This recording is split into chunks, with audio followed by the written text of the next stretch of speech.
Hey, welcome back to the lecture. So I hope you created this project task priority. I will quickly explain the implementation. It is very simple, very intuitive, so you can easily implement this. So here in the main.c, everything is same. So I create two tasks here with the priority 2 and 3. The task 1 has got the priority 2 and task 2 has got the priority 3. Remember to use higher stack depth, let's say 500 words. So this is very important. And after that, let's check what we do in the interrupt handler of the button. So here is the interrupt handle of the button, and here I just set this flag to true. So if the button is pressed, then interrupt handler runs and it just sets this flag to true. That's it. All right. So now let's take a look into the task handler.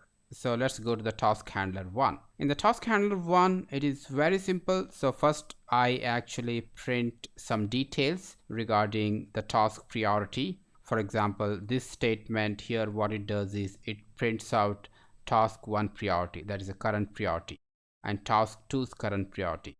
So you can get the priority by using this API, task priority get. So this is a PriorTask API, and you have to just mention the task handle so you can get the priority. And if the switch prio is set, that is if it is true, then that means that user has pressed the button, isn't it? So that's why let's make that flag as false here. And after that, get the priority of both the tasks into this variable p1 and p2, which I have created locally over here. After that, switch the priority. That's it, by using the vtask priority set, and just mention the task handle and the new priority value. So I'm just switching. So task 1 will have the priority of task 2 and task 2 will have the priority of task 1. So just use this priority. And if this is false, that means the button is not pressed, then keep toggling the LED. Now the same implementation applies to task 2 as well. So here it is. So same implementation, no change at all. So only thing is toggle the LED at 1 second. So now let's understand the program flow, how this works. Let's say when you schedule the task, so what happens? The task 2 runs, right? Program execution first comes to here. And when the task 2 is running, it prints all these details. And let's say you press the button. So that means this switch prio will be true. And what happens here?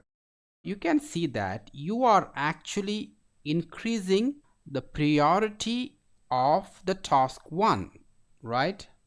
At this place, task 1 and task 2 have equal priorities, right? So because you raised the priority of task 1. And after that, what happens? Take a look here.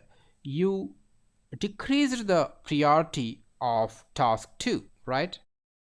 At this place, what happens is when this function finishes, what happens?